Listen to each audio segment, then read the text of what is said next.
반갑습니다. 남은교회 성도 여러분들. 네, 우리 예전에 한번 헌신 예배에 초청을 받고 왔었는데요. 세월이 많이 지나도 남 같지 않은 이웃 교회에 온 것 같은 따뜻함을 느낍니다. 또 와서 보니까 예배당 리모델링을 한 후에 색상이나 분위기가 굉장히 따뜻하고 화목한 듯한 느낌이 있습니다. 성 목사님 오시고 제가 원래 대구 중로에 있었잖아요. 저쪽으로 교회가 옮겨가면 수성로로 갔습니다만은 제가 중로에 여러 목사님 통해서 우리 성 목사님에 대한 여러 좋은 많은 소문을 듣고 있습니다. 그래서 와 보니까 정말 아주 미남이시고 아주 잘하시는 것 같아요. 앞에 지휘자 반주자의 실수를 저렇게 덕담으로 넘어가는 지혜롭고 정말 센스 있는 귀한 우리 목사님이신 것 같습니다. 제가 우리 여기 저보다 훨씬 연배 높으신 우리 장로님들이 많으신데 제가 원로 목사가 되어가고 죄송합니다. 죄송한데요. 우리 범어교회는 장로님들이 65세에 만 65세에 정년을 오래전부터 해오셨어요. 그래서 제가 장로님들의 뜻이 뭐냐 하면 당신들이 빨리 은퇴함으로 후배 젊은 장로님들 올라와서 교회를 새롭게 하면 좋겠다 하고 거의 20년 전부터 65세로 은퇴를 하셨습니다. 근데 저도 나이가 60이 넘으면서 저도 마찬가지다. 제가 빨리 은퇴를 해야 우리 젊은 후배 목사님들이 참 훌륭하신 분들이 많으니까 그렇게 바톤을 이어줘야 되겠다 생각하고 그렇게 결단을 한 겁니다. 결단을 하긴 했는데 이렇게 청함 받아서 가서 설교할 때마다 이제 소개가 항상 범어교회 원로 목사라는 이 말로 표현이 좀 거시기 합니다. 용서하십시오. 영감 취급을 받아요. 그래서 제가 그렇게 연로한 나이는 아니다 그런 말씀을 먼저 드리면서 여러분들에게 인사를 올립니다. 저는 이 남원교회 그러면은 제가 동부교회 출신이거든요. 어릴 때 주일학교 학생회 때부터 그때는 이제 노회가 대구 노회 하나였고 그때는 주일학교 연합 행사가 많았잖아요. 성경고사대회나 심지어 체육대회도 있었고 찬양경연대회도 있었는데 그때 동부교회의 라이벌 중에 하나가 남원교회였어요. 그때 학생회가 남원교회 학생회가 대단히 부흥했고 강했고 사실 이것은 60년대 70년대 한국교회의 하나의 그림이었습니다. 그때 한국교회가 급성장을 했지요. 대부분의 교회가 주일학교가 그냥 미어 터질 정도로. 그래서 70년대에 교육관이라는 이름으로 주일학교를 위한 건축이 시작되었고 이제 그랬는데 1990년도부터 시작해서 한국교회의 정책이 이제는 내리막길 그리고 코로나로 인해서 심각한 한국교회 상황이 된 것이 너무 안타깝습니다. 그러나 남은 교회가 이런 그대로 대구 남쪽에서 흥왕하는 교회가 될 줄로 믿습니다. 우리 석 목사님 잠시 대화를 나누었는데요. 그 잠시 짧은 기간에 우리 장로님들 칭찬밖에 안 하시더라고요. 제가 온 지 한 9년 되는데 우리 장로님들께서 저를 굉장히 사랑하고 아껴서 제가 뭔가 이렇게 하고 싶습니다. 그러면 장로님들이 태클 거는 일이 거의 없었고 그래서 막 밀어주셔가지고 그 바람에 교회가 굉장히 따뜻하고 화기애애하고 그리고 부흥하는 것 같다 그런 말씀을 해주셨는데 앞으로 변함없이 그래 교회 어르신들 잘 이끌어 주시고 우리 권사님들 기도의 어머니들이잖아요. 기도 많이 하셔서 정말 과거 남원교회 남쪽에 흥망하는 교회의 명성이 다시 회복되어지는 그런 부흥의 때가 다가오기를 주님의 이름으로 축복합니다. 오늘 저는 선교 세미나라고 청함을 받았습니다. 그러면 이렇게 칠판을 갖다 놓고 그렇게 이제 강의식으로 해야 하나 고민을 하다가 그냥 선교 헌신 예배이겠다 생각하고 그래 왔습니다. 목사님에게 넘겨드린 제 강의안이 사실은 제가 대신대학에서 한 학기 가르치는 것의 한 절반을 그냥 요약해서 보냈어요. 이걸 다 하려면요 오늘 저녁까지 드시고 오늘 철회를 하셔야 될 것 같아서 그걸 다 못하겠고요. 요약해서 말씀을 드리겠습니다. 먼저 이 본문의 말씀을 가만히 읽어보면 예수님께서 하신 말씀인데 이제 기도의 표현입니다. 예수님께서 이렇게 말씀하셨어요. 아버지께서 내게 하라고 주신 일을 내가 이루어. 예수님이 이루어 가신 것이 뭐냐 하면은 아버지께서 하라고 하신 일이랍니다. 하라고 주신 일을 내가 이루어. 그 결과가 뭐냐 하면은 아버지를 이 세상에서 영화롭게 하였습니다. 우리가 간혹 연말 되면은 TV에 나오는 여러 시상 프로그램을 많이 보잖아요. 뭐 영화 대상, 무슨 연예인 대상, 또 가수 대상. 그런데 크리스찬들이 대상을 받게 되면 항상 고백하고 찬양하는 게 있잖아요. 이 모든 것 주님의 은혜입니다. 이 모든 영광을 주님께 돌립니다. 그렇게 표현하잖아요. 근데 우리가 조금 정직하게 생각해 보면은 자기에게 좋은 일이 일어났으니까 자기가 열심히 한 것이 좋게 평가를 받아서 상을 받으니까 그게 주님께 영광이라고 표현을 해요. 주님께 영광이라고.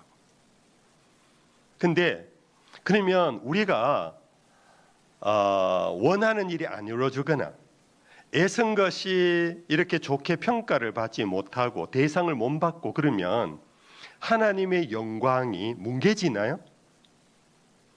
그렇진 않겠지요. 그래서 우리는 이 부분에 있어서 도대체 하나님의 영광이 뭐며 하나님을 영화롭게 하는 일이 뭔가 이 질문에 매우 정확한 답이 오늘 이 본문이에요. 하나님을 영화롭게 하는 것은 하나님이 하라고 주신 일을 행하는 겁니다. 한번 따라합시다. 하나님이 하라고 주신 일을 행하는 겁니다. 그게 하나님의 영광을 드러내는 거예요. 하나님의 영광을. 내가 하고 싶은 일을 이루어서 열심히 해서 서울대학을 가고 내가 하고 싶은 일을 열심히 해서 사업이 흥왕하고 와 하나님의 영광이다. 하나님 영광 받으소서 그러는데 사실은 한번 따져봐야 돼요. 하나님이 하라고 주신 일인가? 아니면 내 일인가? 교회는 누구 일을 하는 곳인가? 우리가 하고 싶은 일을 하는 곳인가? 하나님이 하라고 하는 일을 행하는 곳인가? 1번입니까? 2번입니까? 2번이지요. 하나님께서 하라고 하신 일을 순종하는 것, 그걸 일컬어 사명이라 그래요. 하나님이 하라고 한 그 일을 감당하는 것을 사명이고 그 사명에 순종할 때 하나님은 기뻐하신다. 하나님이 세상을 이처럼 사랑하사 독생자를 주셨습니다. 세상 죄를 짊어지고 가는 하나님의 어린 양이 되어서 요단강에 가서 세례를 받으시려고 갔더니 세례 요한이 안 됩니다. 어찌 당신이 나에게 와서 세례를 받습니까? 나는 당신의 신권 하나 감당할 수 없는 종인데 이러지 마세요. 예수님께서 그러지 마라. 일을 행하여 하나님의 일을 이루자. 그리고는 예수님께서 요단강물에 들어가셨어요. 그런데 요단강물에 들어갔다라는 것은 물은 언유로서 죽음의 장소예요. 홍해. 그 죽음의 장소에서 하나님이 이스라엘 백성들을 홍해를 갈라놓고 빠져나오게 하시고 이후에 따라오는 애굽의 병정들을 다 홍해에 몰살시켜 버렸어요. 고린도서에 보면은 홍해를 바로 죽음의 자리이며 세례란 뭔가 우리가 물에 들어갔다가 나오는 건데 베프타이저 물에 잠겼다가 건져내는 것이 세례인데 물에 넣는 것이 뭐냐? 너의 사람은 이제 죽는 거야. 너의 육체의 욕심은 죽는 거야. 너의 생각과 너의 모든 계획 다 빠뜨리는 거야. 거기에서 다 던져버리고 올라와야 돼. 이것이 새 사람을 입는다라는 세례의 의미인 거 여러분들 아시지요? 예수님께서 이렇게 세례를 받으시고 올라오니까 일어난 광경이 뭡니까? 하늘 문이 쫙 열렸어요. 그리고는 무슨 소리가 났습니까? 이는 내 사랑하는 아들이요 내 기뻐하는 자라. 그때 성령이 비둘기 같은 모습으로 하늘에서 내려오셔서 예수님 머리 위에 임하는 광경 너무나 잘 아시지요? 이때 바로 하나님의 기쁨, 너무나 기뻐서. 왜 기뻤습니까? 독생자를 보내신 일, 세상 죄를 짊어지고 가는 하나님의 어린 양이 되어라 하고 보내었는데 예수님께서 궁궐에 머물지 아니하시고 세상의 부귀영화를 누리려고 간 것이 아니고 말 그대로 죽음의 자리로 요단강물에 십자가의 죽음을 이미 상징하는 요단강물에 와서 세례 받으심. 나는 이 세상의 죄를 짊어지고 내가 죄인입니다 하고 요단강물에 들어가니까 하나님이 너무 기뻐하셨다. 사랑하는 성도 여러분들, 오늘 먼저 설교의 첫 대지에서 이 부분을 명확하게 여러분들 기억하셔야 합니다. 교회를 섬길 때마다 도대체 하나님이 기뻐하는 일이 뭘까? 내가 하는 일이 하나님이 기뻐하는 일일까? 하나님이 기쁨이실까? 그것을 명확하게 먼저 정직하고 깊이 성경을 펼쳐서 찾아 여러분들 진단하셔야 돼요. 그거 없이 교회 일이라는 거 이해하십니까? 사람이 모이는 곳 교회입니다. 그래서 하나님의 모임보다는 사람이 모여서 사람끼리 의논하고 사람이 이것만 좋겠나 그래 가지고 하는 일은 하나님의 일이 아닐 것들이 굉장히 많아요. 하나님의 일이 아닌 것을 교회가 막 열심을 내고 그렇게 할 때에 누가 기뻐하느냐? 사탄이 기뻐하는 거예요. 사탄이 기뻐하게 되면 어떻게 됩니까? 교회는 시험에 빠지는 거예요. 원래 한국 교회가 많이 흔히 말하는 교회가 시험에 들었다, 교회가 어떻다 할 때는요, 뭐 여러 가지 이유가 있을 수 있지만은 가장 기본적으로 생각해야 될 것은 하나님이 하라고 하신 일이 아닌 사람들이 모여 우리가 하고 싶은 일을 하는 중에 사탄이 좋아서 날고 뛰는 중에 결국은 교회가 시험에 빠져 버리게 된다. 이해가 되시면 아멘. 이제 두 번째 단락입니다. 그러면 아버지 하나님이 예수님에게 하라고 주신 일이 뭡니까? 방금 말씀드렸는데 십자가의 죽음이잖아요. 오늘 우리로 치면은 우리가 십자가에 올라가서 죽을 수는 없잖아요. 이미 예수님께서 유일한 중보자로 단번에 우리의 모든 죄를 멸하셨기 때문에 우리가 예수님의 십자가를 흉내낼 수는 없어요. 대신 우리가 해야 할 일이 있습니다. 그게 뭡니까? 예수님의 십자가의 사건을 전파하는 거예요. 전파하는 거. 이게 복음 전하는 거예요. 그러므로 전도와 선교를 해야 됩니까? 말아야 됩니까? 하는 이 질문은 가장 어리석은 질문이에요. 가장 어리석은 질문이에요. 교회의 존재 본래의 목적은 바로 예수님이 하신 일을 전하는 거예요. 그래서 사도행전 제1장에 성령이 너에게 임하시면 너희가 권능을 받고 예루살렘과 온 유대와 사마리아와 땅끝까지 이르러 내 무엇이 되리라? 증인이 되리라.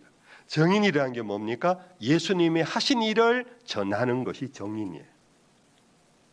우리가 선교 그러면서 우리는 예수님이 하신 일을 전한다 하는 굉장히 단순하고 명쾌한 이 정의를 우리는 망각할 때가 많아요. 예수님이 하신 일을 전하는 것, 전도와 선교는 이것은 교회의 필수이고 더구나 예수로 인하여 그 은혜로 인하여 그 피로 인하여 사함을 받고 구속함을 받아 하나님의 자녀가 된 우리들이 해야 할 지극히 마땅한 기본 사명이라는 것. 이거는 은사와 상관이 없습니다. 흔히 말하는 교회를 섬길 때 은사 따라 섬긴다 그러잖아요. 전도와 선교는 은사와 상관이 없어요. 모든 은사가 연결되어서 선교와 전도를 하는 거예요. 남이 봤을 때 은사가 없다 하는 사람 중에도, 안 보이는 사람 중에도 많은 사람이 전도와 선교에 대단한 열매를 맺는 사람들이 있어요. 그러므로 남은교회 성도 여러분들, 제가 듣기에 말레이시아에 선교사를 파송하시고 또 일본의 선교사님을 파송하셨다는데, 지역교회 한 교회가 파송 선교사를 2명을 파송했다라는 것은 위대한 겁니다. 남은교회는 위대한 교회입니다. 여러분들 큰 자부심을 가지십시오. 왜 그런가 하면 하나님이 너무너무 기뻐하시는 일을 남은교회가 지금 하고 있다라는 사실. 이제 세 번째 단락으로, 그러면 선교의 방법은 뭔가? 우리는 성경을 통해서 원리만 발견하는 것이 아니라 하나님이 하신 방법대로 하는 것이 바로 성경대로 살아가는 그리스도인의 삶의 준칙입니다. 하는 일은 외형은 똑같아 보이는데 방법은 하나님의 방법과 우리의 방법이 다르면 이거는 하나님의 일이 안 될 공산이 굉장히 큰 거예요. 그러면 하나님이 선교를, 하나님이 당신이 하라고 하신 일을 예수님께서 어떻게 하셨는가? 가장 기본적으로 요약하면 한 3가지입니다. 첫째는 성육신입니다. 말씀이 육신이 되어 이 땅에 오신 겁니다. 빌립보서 2장 말씀으로 표현하자면 너희 안에 이 마음을 품어라. 곧 그리스도 예수의 마음이니 그는 근본 하나님의 본체시나 그와 동등됨을 취할 것으로 여기지 아니하시고 자기를 비어 자기를 버려 종의 형체를 가져 사람의 모양과 같이 되셔서 십자가에 죽으십니다. 이것이 바로 하나님이 세상을 이처럼 사랑하사 독생자를 주셨는데 독생자가 하나님이 하라고 하신 일을 수행하신 방법이에요. 성도 여러분들, 선교는 단순한 일이 아닙니다. 선교는 자기를 비우는 존재의 변혁입니다. 자, 좀 어려운 말을 썼습니다. 내가 바뀌지 않고는 선교와 전도는 열매를 맺기 어렵습니다. 내가 바뀌지 않고. 여러분들, 교회가 성육신이 되어야 돼요. 교회가 자기를 내려놓아야 돼요. 교회가 자기를 버려야 돼요. 도대체 이 말이 무슨 말일까요? 여러분들, 이거는 하나님이 세상을 사랑하는 방법이고 하나님의 사랑의 방법을 예수님께서 실천하신 건데, 우리 여기 젊은 우리 자매들, 청년들 있지요. 죄송합니다. 나이 많으신 분들 옛날 일입니다만은 요즘도 사랑하면 똑같아요. 젊은이나 노인이나 사랑하면 자기를 비워요. 고집 부리면서 사랑한다고 할 수가 없어요. 내가 변하지 않고 내가 그대로 있으면서 사랑한데, 내 주머니에 털지 않고 사랑한데, 이거는 사랑이 될 수가 없어요. 사랑하면 주고 싶어요. 사랑하면은 양보하고 싶어요. 사랑하면은 수용하고 싶어요. 우리가 왜 남의 말에 귀를 안 기울입니까? 왜 내하고 저 다르다 하면서 배척을 합니까? 사랑하지 않으니까 그래. 그렇잖아요. 사랑하면, 내가 한 여인을, 우리 젊은 청년들이 내가 어느 자매를 사랑하면요, 많은 것들을 내려놓을 겁니다. 심지어 부모인데는 욕을 억수로 들을 거예요. 이놈의 자식이 눈이 멀어가지고 뭐 어떻고 저쩌고 하면서 네가 걔가 좋으면 네 정신까지 잃라 뭐 그런 얘기를 해요. 왜냐하면은 본인은 사랑하면 정신까지 잃어요. 그래야 사랑이 되거든요. 여러분 어찌 보면 이거는 망령된 표현이 될지 모르지만은 하나님이 세상을 이처럼 사랑하시면서 나타난 것이 뭐냐면 하나님이 정신을 잃어버린 거예요. 당신 정신을 잃어버릴 정도로 하나밖에 없는 독생자를 주는 게 제정신으로 줄 수 있나요? 여러분들 요즘 세월호 사건이나 서울의 이태원 사건에 자식들이 죽으면요, 부모는 10년이 가고 20년이 가도 그 잃어버린 자식 때문에 밤에 잠을 못 자요. 여러분들 제정신이 아니고는 자식을 내줄 수가 없어요. 그게 사랑이에요. 어찌 보면 남은교회 성도 여러분들이 정말로 선교를 하고 싶습니까? 정말로 여러분들 선교에 여러분들 정말 한번 순종해서 정말 우리 남은교회는 선교의 교회가 되고 싶다, 선교하자 하려면요, 세상에서도요 미쳐야 그 일을 한다고요. 사람이 그 일에 미치지 않으면, 빠지지 않으면 그 일 못한다. 사업가는 사업가대로, 축구선수는 축구선수대로. 우리 권사님 중에 박주영 권사님 계시잖아요. 우리 남자 옛날에 박주영 축구선수 있잖아요. 그런 국가대표 선수 정도 되려면요, 그 공에 미쳐야 돼요. 정신없이 해야 돼요. 그래야 국가대표까지 갈 수가 있잖아요. 여러분들 교회가 정신을 잃어버릴 정도로 집중하지 않으면은 선교를 온전히 옳게 할 수가 없다. 이 정도로 선교는 내 모든 것을 걸고 하는 것이 선교라는 사실입니다. 그렇기 때문에 한국 교회가 수많은 선교를 한다고 하면서 선교에 무거운 짐을 지고 그걸 감당을 못해서 포기하고 내려놓고 그만두자 하고, 선교하다가 시험이 들고 선교하다가 막 분주가 나고, 그 왜 그런가 하면요, 선교가 그만큼 어려운 거예요. 자기를 포기하고 내려놓고 정신 잃을 정도로 그 일에 집중하는 사랑이 없으면은 선교의 열매를 거둘 수가 없어요. 저희 교회 장로님 고인이 되셨습니다. 이 어른께서 수십 년 전입니다, 범어교회에 어느 목사님이 오셔서 선교에 대한 얘기를 설교를 했어요. 40년 50년 전에 그때는 여권도 제대로 안 나오고 외국한 업무도 안 되고 외국에 사람을 내보낸다는 것 자체가 어려울 그때였어요. 그래서 목사님 오셔서 선교 그러는데 장로님들이나 리더십들이 이것은 그냥 성경에 있는 이야기를 한 토막 듣고 끝나는 거라고 생각했어요.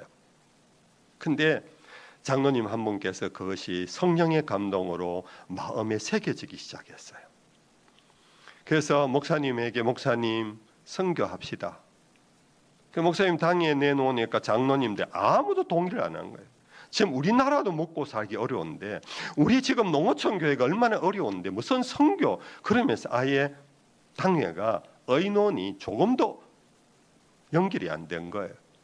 이 장로님 하는 수 없이 당신에게 향하신 하나님의 감동, 성령의 감동을 키우지를 못하고 당신 사제를 팔기 시작했어요. 당신의 농장 하나를 팔아냈어요. 인도에 큰 땅을 구입했어요. 거기에 자기 사비로 건축을 했어요. 거기에 당신 사비로 그 현지 교회 신학교를 세우고 거기에 교육자들 양성했어요. 제가 부임하니까 벌써 이제 범어교회는 세월이 많이 흘려서 이제 교회가 선교하려고 막 그래요. 그러는데 그 장로님과 대화를 해보면 이분은 막 선각자세요. 선교는 뭘 어떻게 해야 되는지 이미 이분은 흔히 하는 말로 물미가 트여 있어요. 근데 교회를 통하여 제가 새로운 선교를 해보려고 할 때는 장로님들은 막 꼬치꼬치 따지더라고요. 뭐 선교비가 얼마가 들고 뭐 여러 가지 어떤 의논할 것들이 많으니까 이거는 막 굉장히 하기는 했는데 속도가 굉장히 느린 거예요. 근데 한 분의 헌신, 한 분의 깨어진 장로님의 헌신은 벌써 인도에 수많은 목회자들을 배출하고 그곳에 엄청난 하나님의 영광을 드러내고 있었다는 겁니다. 성도 여러분들, 정말로 자기를 비우는 자기를 버리고 육신이 되신 하나님의 아들의 이 방법이 너무나 어려워요. 함부로 할 수 없는 일이지만, 그러나 여러분들 하면 일이 누구의 일이라고요? 교회 일이 아니에요. 뭐 우리 성목사님의 일이 아니에요. 선교위원회의 일이 아니에요. 하나님의 일이니까 하나님이 하겠다 하고 순종하는 교회와 위원회와 목회자, 당회를 통하여 하나님은 역사하기 시작한다는 거예요. 이 한국교회 선교의 역사입니다. 정말 중요한 선교에 대한 방법이에요. 두 번째는, 선교는 말씀이 육신이 되어 우리 가운데 거하셨다 그랬어요. 우리 가운데 거하셨다 하는 이 거함은 당시 헬라어에서 타버너클이라는 말인데 텐트를 쳤다라는 겁니다. 그러니까 당시에는 유목 역사 시대입니다. 이 텐트라는 것은 집 한 채를 지었다라는 겁니다. 그러니까 사람들이 사는 곳에 함께 거주했다라는 겁니다. 그 집이 있다는 것은 먹고 마시는 일상생활, 의식주가 진행된 것 아닙니까? 이것이 바로 예수님의 삶의 전체 내용입니다. 예수님은 유대인이 아니십니다. 예수님은 남자가 아니십니다. 예수님의 본래 로고스는 하나님이십니다. 그러나 말씀 육신이 되어 오시면서 유대 땅에 오니까 유대인의 간섭대로 할례를 받으셨어요. 유대인의 간섭대로 율법을 공부하셨어요. 유대인의 아버지의 목수의 아들로서 그는 30년 동안 사셨어요. 이후에 예수님은 갈릴리 바다에 퍼져 있는 많은 사람들에게 다가가서 어부에게는 고기, 사마리아 성에 가서는 물을, 그들이 갖고 있는 것을 요청하시며 친구, 벗을 삼으셨어요. 죄인의 집에 들어가서는 죄인들이 주는 음식을 그대로 먹으셨어요. 잔치집에도 예수님이 가셨어요. 포도주가 모자라니까 요즘 흔히 하는 말로 예수님이 뭐 포도주를 만들어 그거 자본주의 사상이야, 부르주아 짓이야 이러는데 아니에요. 예수님은요, 그것은 포도주를 자체를 만든 것이 아니라 잔치집의 흥을 지켜준 거예요. 당신이 거하는 곳, 당신이 가는 곳에, 그곳에 예수님께서 그 사람들의 똑같은 모습으로, 똑같은 언어로 그 사람들의 삶을 살아간 거예요. 여러분들, 이것은 어떤 의미에서 선교사 훈련에서 필요한 선교사들의 태도이고 자질입니다. 그러나 선교사들만이 그래야 되는 게 아닙니다. 선교사를 파송한 남은교회가 말레이시아 사람들이 어떻게 사는가, 그들의 주식은 뭔가, 그들의 날씨는 어떠한가, 그들의 학제는 어떠하며 그들의 정치 구조는 어떠한가를 남은교회는 공부하셔야 돼요. 그래야 그곳에 가 있는 선교사님이 어떤 어려움이 있는가, 그 말레이시아에서 선교하는데 어떻게 우리가 도와드려야 할까를 남은교회가 알 수 있는 거예요. 오늘 한국교회 대부분이 선교하는 교회는요, 선교사님이 다 알아서 하는 거다. 선교사님, 우리 돈만 보내주면 당신이 알아서 해라. 그래서 다른 교회 파송 선교사하고 막 비교를 해요.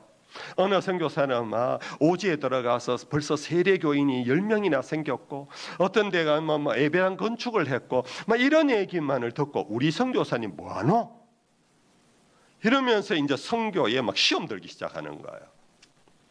여러분들, 정말로 보냄을 받은 선교사만 그 나라 사람으로 거하는 것이 아니라, 보내는 교회가, 이제 일본에 여러분들 부목사님으로 계시던 분을 보내셨다고 그러더라고요. 그럼 함께 여러분들 생활 몇 년 했는지 모르지만 같이 있었던 부목사님 일본에 가셨는데, 일본의 사람이 되어서 그곳에 거하시는데 어떻게 살까? 여러분들 걱정하고 염려하셔야 합니다. 뿐 아니라 일본 사람들의 그 생활에 대하여 여러분들이 또 공부하셔야 돼요. 그러면서 여러분들, 우리가 친일파가 되어서는 안 되지만은 일본을 사랑해서 선교사를 보냈다면 일본을 너무너무 많이 알아야 돼요. 심지어 여러분들 일본어 정도 간단한 인사말 정도는 우리 선교위원회에서 공부해서 가서 선교사님이 다 통역하도록 하지 말고 선교위원들이 가서 단기 선교를 간다면 몇 마디라도 일본말을 하게 되면 여러분들 아시잖아요. 외국 사람이 우리나라에 와서 영어만 하고 자기 자국어만 하면 우리는 그냥 오히려 우리가 무섭잖아요. 그 사람들. 근데 그 사람들이요. 안녕하세요. 그러면 막 갑자기 만문이 열리잖아요. 똑같아요. 세 번째 여러분들 선교의 실제 예수님께서 공생애 가운데 어떻게 하셨는가? THE로 하셨어요. THE. T는 teaching, 가르치시고, H, 힐링, 고치시고, E, evangelism, 전도하시고. 그러니까 선교의 실제의 사역이 세 가지예요. 실제의 사역. 가르치고, 고치시고, 전도하시고. 그래서 여러분들 이미 파송한 선교사님 여러분들 위해서 기도 많이 하시고요. 또 선교 가신 선교사님들이 이 세 가지를 할 수 있도록 여러분들 훈련받도록 여러분들 많이 하셔야 합니다. 오늘 한국교회는 목사님 그러면 설교 잘하는 분이어야 한다 그러는데 선교사도요. 설교 잘하셔야 돼요. 선교사도 잘 가르쳐야 돼요. 선교사들이 그 나라 사람들을 설득시킬 수 있는 티칭 능력이 있어야 돼요. 그리고 여러분들 힐링, 그 사람들을 치유하고 고쳐야 돼요. 여기에 대해서는 시간이 많이 가기 때문에 여러 가지 힐링의 방법이 있어요.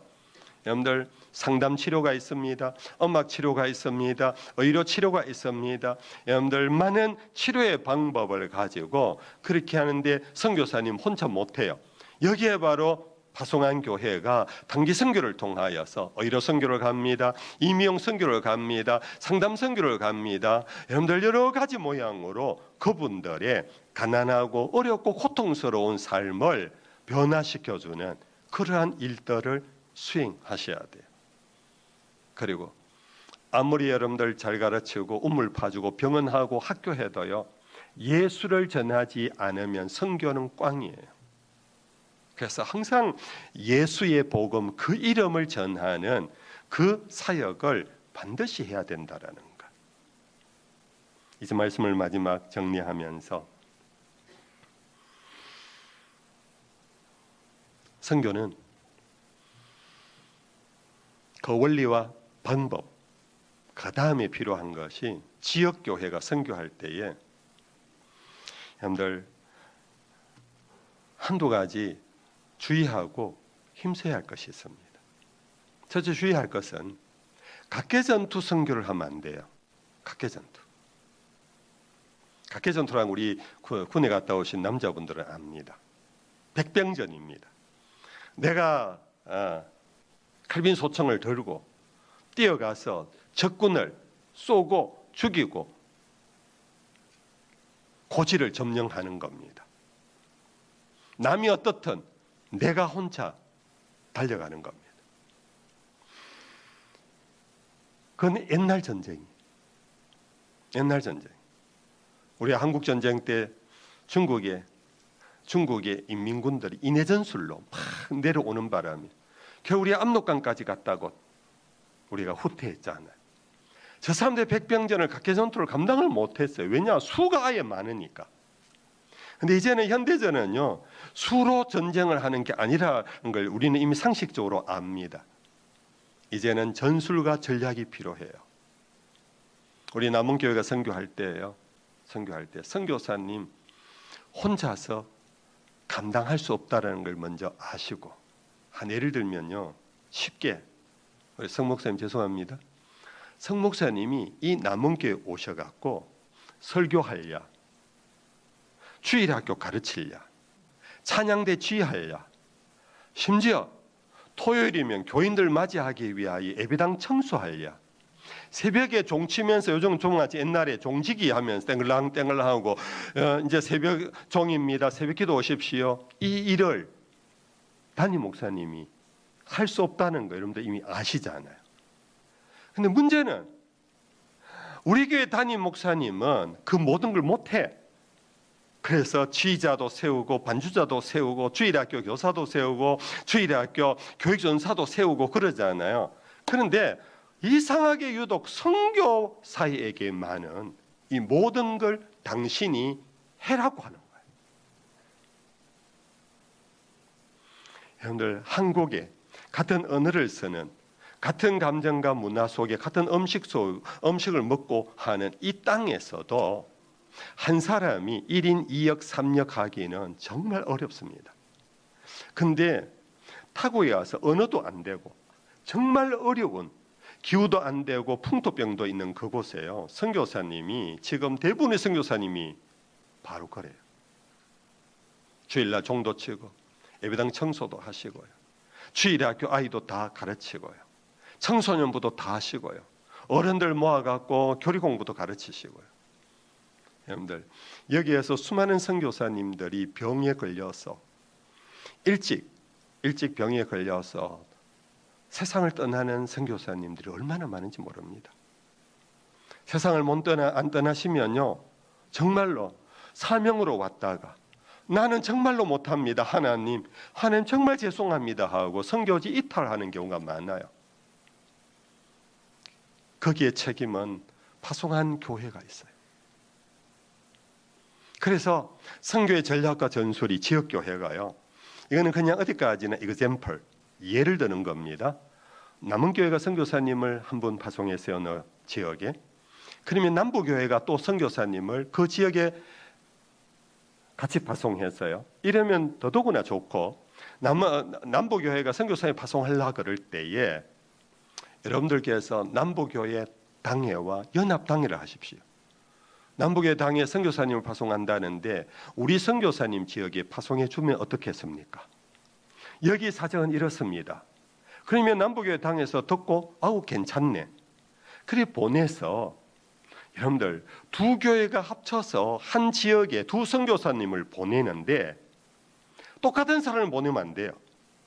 한 분은 잘 가르치는 분이면, 한 분은 음악을 잘 하시는 분이거나, 안 그러면 사회복지를 잘 하시는 분이거나, 이렇게 해서 보내서 소위 코퍼레이션, 동력을 하도록 하셔야 돼요. 그러면 한 지역에서 시너지 효과가 나요. 이 선교사님은 일을 하고, 저 선교사님은 우물 파고, 저 선교사님은 길을 내고, 저 선교사님은 유치원을 하고, 그런 복지 사업을 너무너무 잘하는 선교사님의, 그분은 또 설교를 잘 못해요, 예배를 잘 인도 못해요. 그런 분에게 이런 선교사님을 같이 보내는 거예요. 또 그러는 중에 또 가까운 교회가 어디 있습니까? 영남교회가 선교사 보낸다라는 소식이 전해지면 또 우리 목사님, 장로님들이 또 그 교회의 당회원들을 또 꼬시는 거예요. 오셔가지고 우리 이 지역에 같이 보내주면 어떻겠습니까? 선교사님들 자녀들 교육이 너무 심각한 거 아십니까? 선교사님이 파송해서 몇 년 안 돼 갖고 아이들이 자라 초등학교 가야 되는데 현지 학교에 못 보내는 어려운 상황이 많습니다. 그래서 멀리 있는 국제학교에 보내요. 그런데 거기 가면 너무너무 학비가 비싸요. 선교사님에게 보내는 선교사역비의 대부분이 자녀 교육비에 들 때가 많아요. 이 파송한 교회에서 막 그걸 또 비판해요. 자기 자식 뭐 국제학교 보내라고 우리가 선교사 보냈냐? 이런 일들이 사실 사례가 많거든요. 그래서 이럴 때는 어떤 선교사님, 예를 들어서 교육대학 출신자가 있든지 교사 자격증이 있는 선교사님, 분이 신학을 해서 선교사가 했다, 이런 분을 찾아서 그런 지역에 보내는 거예요. 그러면 그 두 가정, 세 가정만 아니라 그 지역의 다른 선교사님들 가정대 자녀들도 굉장히 자녀 교육으로 인해서 고민이 많고 힘든 경우가 많거든요. 그러면 그 선교사님은 가서 교회 처치 플랜팅하고 막 세례 주고 이런 일 안 해도 돼요. 선교사님들의 자녀를 모아가지고 학교를 만들고 그 자녀들이 부모님들 보기에 안심하고, 여기에 내 부모 잘못 만나고 저놈들 인생 망치겠구나 하는 생각 하지 않도록 선교사 자녀 교육을 뒷바라지할 수 있는 그런 전략과 전술을 선다. 여러분들 무슨 말씀인지 이해가 되십니까? 이렇게 이제 해 나갈 때 선교가 선택과 집중이 이루어지고 거기에 코퍼레이션 협력이 이루어지면서 선교가 너무너무 알찬 선교가 되어갈 수가 있는 겁니다. 제가 오늘 여기까지만 할게요. 여기까지만. 나중에 더 필요하다 하면 다시 내년에 불러주시면 말씀드릴게요. 벌써 여러분들 오늘 오후 예배 시간 피곤하고 지루한데 졸음 오시는 분이 있어서 여기까지 하겠습니다. 오늘 말씀 여러분들 정리하시고요. 정말 선교란 하나님이 하라고 하신 일 가운데 가장 최고고 안 하면 안 되는 일이다. 일을 할 때 하나님이 가장 기뻐하신다. 그러면 어떻게 하는가? 방법, 예수님의 방법대로 해야 된다. 그리고 세 번째는 지역교회의 전략과 전술을 고민하고 연구하면서 내 던져진 선교 일이 아니라 이제는 당회원들이 맞대고 선교위원들이 머리를 맞대고 함께 연구하면서 뿐 아니라 타 교회까지 연합전선을 펼쳐 나간다면 너무너무 아름다운 열매를 맺을 수 있을 것입니다. 그런 남은 교회의 선교 사역이 이루어지기를 주님의 이름으로 축복합니다. 고맙습니다.